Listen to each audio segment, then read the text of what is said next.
सबका सपना है कि मुझे 70 में 70 चाहिए फिजिक्स में। तो तैयारी कैसे करनी है वो मैं आपको बताता हूँ इस टाइम पे। ठीक है, बहुत ही सिंपल स्ट्रेटजी है। आपको पता है मैं मैथ्स का टीचर हूँ, स्पेशलाइजेशन मेरी मैथ्स में, लेकिन मेरे क्लास 12th में फिजिक्स में सबसे हाईएस्ट नंबर थे। ये मैं आपको बता दूँ मैंने कैसे तैयारी की थी, कैसे मैंने पढ़ाई की थी, वो मैं आपके साथ स्ट्रेटजी शेयर करूँगा। सिंपल सी स्ट्रेटजी है, ज़्यादा इसमें कुछ है नहीं। देखो, 3 चीज़ों में हम डिस्कस करेंगे। देखो, बचे हुए कुछ ही दिन है, जितने भी दिन है आपको कैसे तैयारी करनी है। अगर आप देखोगे अपना सिलेबस, अगर आप पिक करोगे तो आपके सिलेबस में गिने चुने, अगर मैं ज़्यादा से ज़्यादा भी बात करूं तो 50 डेरिवेशन है। कितने डेरिवेशन है? मुश्किल से 50 डेरिवेशन होंगे। कितने डेरिवेशन है? 50 डेरिवेशन। अब मैं आपको एक टिप्स देता हूँ, एक चीज़ बताता हूँ कि जो भी चैप्टर आप देख रहे हो, पढ़ रहे हो, आपको डेरिवेशन वही प्रैक्टिस करनी है जो, क्योंकि आपको पता है क्वेश्चन बैंक आप पढ़ते हो ना, हमारे वीडियोस में भी बहुत हम पढ़ाते हैं कि कौन सा डेरिवेशन कितनी कितनी बार आ रखा है।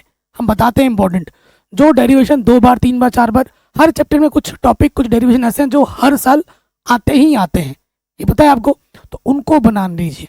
हर चैप्टर में आपको मिलेंगे 3 डेरिवेशन, मुश्किल 4 डेरिवेशन मिलेंगे। ठीक है, पूरे किताब पूरे सिलेबस में अगर देखा जाए 50 डेरिवेशन भी नहीं होंगे, 50 डेरिवेशन भी नहीं होंगे। तो टारगेट पहले ये रखना है कि डेरिवेशन 50 है, इनको आप अच्छे से बना लीजिए, इनको आप अच्छे से कर लीजिए।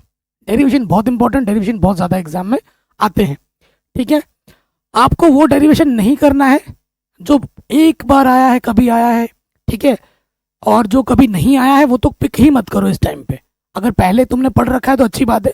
अभी इस टाइम पे आकर नया डेरिवेशन जो तुमने कभी नहीं पढ़ा है और वो कभी नहीं आया है, तो वो तो लगाना ही नहीं है। जो 3 बार 4 बार 2 बार आ रखे हैं, जो हर साल आते हैं, इंपॉर्टेंट टॉपिक्स हमने बता रखे हैं, हर चैप्टर के हिसाब से वीडियोस इंपॉर्टेंट बना के रखी है, तो वहां से आप करिए। ठीक है, ये चीज़ हो गई। उसके बाद एक चीज़ और कर लेना स्मार्ट तरीकों में। स्मार्ट चीज़ में क्या हो जाता है, देखो मेरे भाइयों, आपको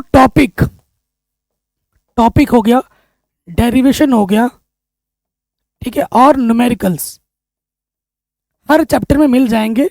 जो टॉपिक है थ्योरेटिकल, जिसमें प्रश्न आते हैं, जो डेरिवेशन है और जो न्यूमेरिकल है, वो हर साल आते ही आते हैं। उनको आप ज़रूर बनाइए, उनको आप ज़रूर बनाइए। मेरी सिंपल स्ट्रेटेजी आपको अगर मैं बताऊं, अभी भी जितने भी दिन बचे हुए हैं, आप क्या करो, डेली एक टास्क रखो। डेली क्या टास्क रखना है? सिंपल से स्ट्रेटेजी है कि मुझे 5 डेरिवेशन बनाने हैं इस टाइम पे आकर। ठीक है, 5 डेरिवेशन बनाना है, ये काम कर लीजिए। उसके बाद अगला काम क्या करना है, 5 डेरिवेशन जैसे ही बन जाए, उसके बाद जो भी चैप्टर, एक चैप्टर या 2 चैप्टर, जितने भी चैप्टर आप पढ़ रहे हो, चैप्टर वाइज थ्योरी पढ़नी है। थ्योरी वाले क्वेश्चन एग्जाम में आते हैं ना, और थ्योरी वाले क्वेश्चन कहाँ से पढ़ने हैं? थ्योरी वाले क्वेश्चन सिर्फ क्वेश्चन बैंक से पढ़ना है, क्वेश्चन बैंक से पढ़ना है। और क्वेश्चन बैंक आपके पास किसी भी पब्लिशर की हो सकती है, जो भी पब्लिशर की आपके पास क्वेश्चन बैंक है, उस पब्लिशर से क्वेश्चन बैंक खुद से पढ़िए। ठीक है, आप लोग आजकल के टाइम के बच्चे मैं देखता हूँ पूरा का पूरा डिपेंडेंट हो गए टीचर पे। टीचर अगर लेके आ रहा है लाइव में तो ही वो पढ़ेगा, नहीं तो नहीं पढ़ेगा। ठीक है, मैं आपको बता दूं, मैं आपका भाई की, मैं आपको भाई मानता हूँ, अपना परिवार मानता हूँ। Self study is very important. बेवकूफ़ों की जरा दिन भर लाइव सेशन में बैठे रहने से कोई फायदा नहीं है। जो एडटेक कंपनियां हैं वो तो चाहती हैं पैसा बनाना, तुमसे चाहती हैं, तुमको अपना क्या कस्टमर समझती है, तुम्हें अपना स्टूडेंट भाई कोई नहीं समझता। उनका एकमात्र उद्देश्य है तुमसे पैसा बनाना जाए, तुमसे व्यूज़ लिया जाए। वैसे तो व्यूज़ के लिए मैं भी काम कर रहा हूँ, सभी काम कर रहे हैं, लेकिन मेरा टारगेट तुम्हारा भलाई है। मैं हमेशा बोलता हूँ सेल्फ स्टडी बहुत ज़रूरी है इस टाइम पे। सिर्फ दिन भर लाइव सेशन में बैठे हो वो इम्पोर्टेंट नहीं है। आपको क्या करना चाहिए, जो चीज़ आपको नहीं आ रही है वो चीज़ आओ, पढ़ो, चले जाओ रिकॉर्डेड देख के, लेकिन सेल्फ स्टडी आओ। क्वेश्चन खुद बनाना है तुम्हें, घर पे खुद से सॉल्व करो। डेरिवेशन भी तुम्हें खुद से लगाना है। डेरिवेशन टीचर लगा लो, तुम बैठ के देख रहे हो, ऐसा काम नहीं चलेगा। तुम्हें एग्जाम में खुद से सॉल्व करना है, हम नहीं आएंगे वहाँ पर, ये जान लो। जितना सेल्फ स्टडी करो वही बहुत है। पेन पेपर लेकर डेरिवेशन की प्रैक्टिस करो। थ्योरी आप क्वेश्चन बैंक से पढ़ो। ठीक है, लिख लिख के फॉर्मूला शीट बनाओ। हर चैप्टर के फिजिक्स में फॉर्मूलाज है, फॉर्मूला देख लो, यूनिट मात्रा किसका क्या होता है वो देख लो। अगर बात रही न्यूमेरिकल की, तो डेली का एक ही चैप्टर उठाइए, डेली एक कोई चैप्टर पिक कर लो, और उस चैप्टर के जो PYQs हैं, PYQ वाले न्यूमेरिकल, जो मतलब जो न्यूमेरिकल एग्जाम में आए हुए हैं उनको ही करना है। तुमने पहले अगर एक्स्ट्रा कर रखे हैं तो वो अच्छी बात है, लेकिन इस टाइम पे आके तुम्हें खुद से अलग अलग न्यूमेरिकल लगाने की जरूरत नहीं है।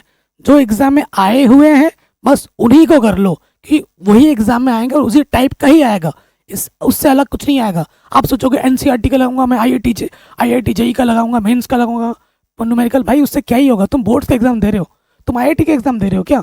नहीं ना। तुम्हारा अभी टारगेट क्या है? बोर्ड एग्जाम है। बोर्ड्स को ध्यान में रख के हमें अपनी तैयारी करनी है। अभी जितना हमने नॉलेज के लिए पढ़ना था पढ़ लिया, अभी हमें इस टाइम पे आके हमें नंबर्स के लिए पढ़ना है। हमें अच्छे नंबर चाहिए, 70 में 70 चाहिए, है कि नहीं? तो उसके लिए हमें ऐसे तैयारी करनी पड़ेगी।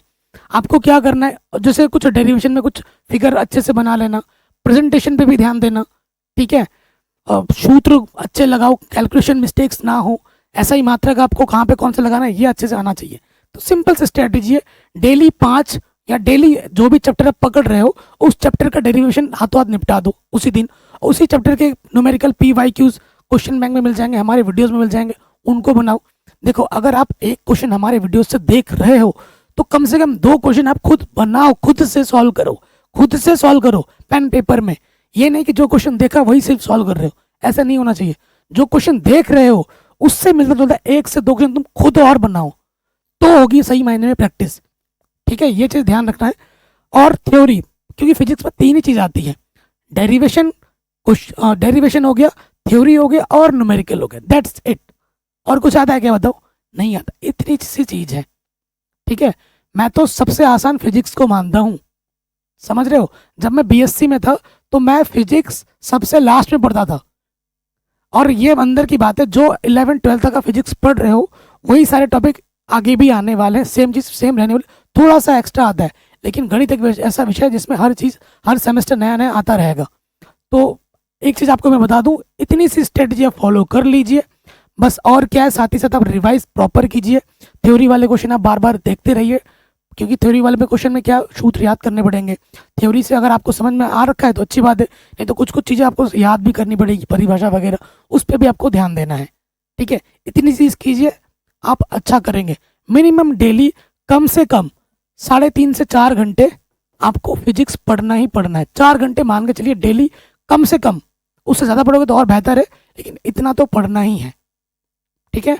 ऑल द बेस्ट एग्जाम के लिए। बाकी हमने सब कुछ पढ़ा रखा है।